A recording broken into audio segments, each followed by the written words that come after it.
Tapi bagaimana akhlak Nabi kita sallallahu alaihi wasallam? La fakhr. Nabi kita tak pernah sombong. Nabi kita dalam dakwah penuh sabar.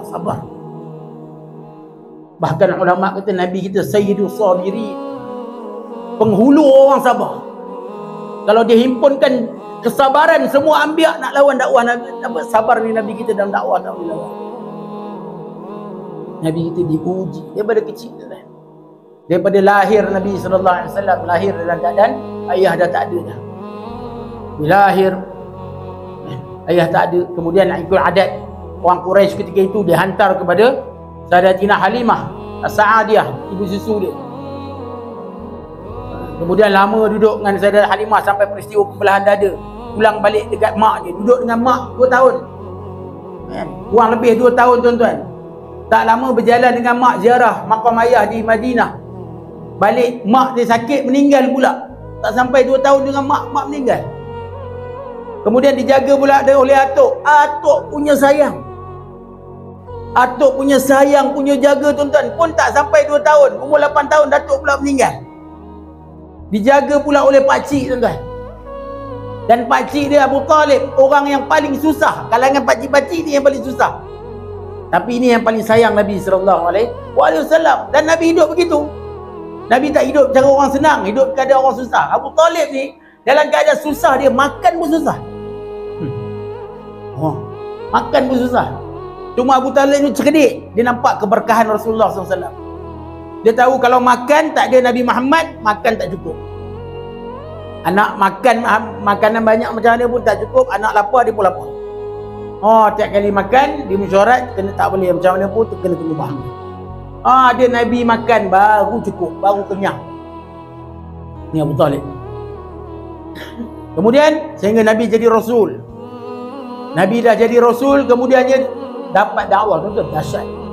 Sabar Nabi SAW dalam dakwah. Nabi kata apa? Dalam sirah Nabi sebut, Nabi kata aku ni paling benci 2 orang. Ahli sihir, orang gila. Ini 2 orang daripada Nabi kecil Nabi tak suka. Orang ahli sihir dengan orang gila ni Nabi memang tak suka. Tapi Nabi kata ketika aku buat dakwah, inilah gelaran Quraisy pada aku. Ahli sihir, orang gila. Begitu dahsyat dakwah Nabi. Nabi kita sallallahu alaihi wasallam. Ulama kata Nabi tak pernah balik dalam keadaan meletar melainkan 2 kali. Satu lepas Nabi tengok Sayyidina Jibril. Balik dapat wahyu, tengok Jibril rupa asal. Nabi balik, Nabi kata Khadijah, zamilu, selimut aku. Menggigil Nabi. Buat tu, tengok Jibril. Kalau kita dah gone. Kan? Kita tengok pun dia anak pun demam. Yang kedua Nabi kata, ketika dia balik tengok orang-orang yang beriman dengan baginda Nabi SAW, Nabi tengok bagaimana Sayyidina Bilal dijera oleh Umayyah bin Khalaf. Nabi tengok bagaimana keluarga Yasir, Sayyidatina Sumayyah disebat, suami dia disebat, dijemur. Nabi tengok bagaimana Khabbab Al-Arat radhiyallahu ta'ala anhu diseret oleh tuan dia. Nabi tengok ni. Menggigil Nabi balik rumah. Nabi kata Khadijah, zamilu. Syahid. Tak cukup apa lagi tuan-tuan. Dalam dakwah Nabi, apa mereka tak buat dengan Nabi? Nabi pernah di depan Kaabah, Nabi tengah doa, dia jerut leher Nabi sallallahu alaihi wasallam. Pernah Nabi sujud, mereka letakkan kotoran perut unta sampai begitu dahsyatnya, letak sampai tak ada satu orang pun sanggup. Lari balik rumah bagi tahu Fatimah, saya dah masih kecil, datang pergi bersihkan kepala ayah, baru Nabi bangun. Ketika musim haji Nabi pergi dakwah tuan-tuan, Abu Lahab dia offer, orang pertama offer. Orang lain tak berani. Nak pergi ke khemah-khemah, nak ikut Nabi Muhammad, nak bagi tahu mak ni anak saudara kami ni gila. Abu Lahab kata kalau tak ada orang berani biar aku pergi. Pergi tuan-tuan. Sampaikan Nabi 10 tahun dakwah Nabi, tak ada satu orang pun dengar dakwah Nabi SAW. Sampai ada orang tolak Nabi. Pernah satu orang Arab di musim haji, mereka tolak Nabi SAW. Nabi jatuh, dia letak lutut di atas leher Nabi, tahan.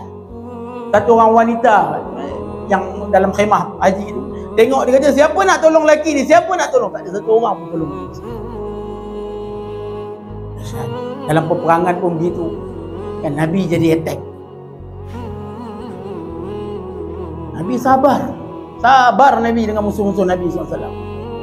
Bukan setakat Nabi, bukan setakat dalam dakwah saja, bahkan mereka attack personal Nabi. Nabi kita sallallahu alaihi wasallam tuan-tuan, dia ada 7 orang anak. 4 wanita, 3 orang lelaki. Nabi kebumikan 6 orang anak bagi Nabi.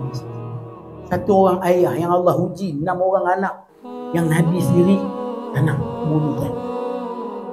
2 orang kan, Sayyidina Qasim dan Abdullah. 2 orang ni dikebumikan di Ma'lah, di Mekah.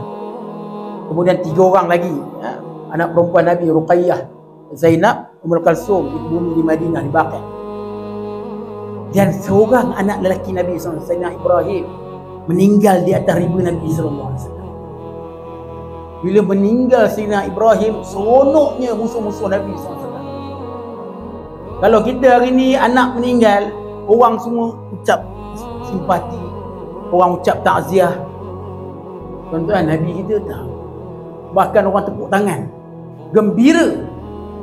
Bahkan dia ejek Nabi ni abtar. Oh, mau seronok dah anak Nabi tak ada anak lagi. Nabi tak ada keturunan. Dia ejek Nabi SAW. Hingga Allah yang bela Nabi SAW.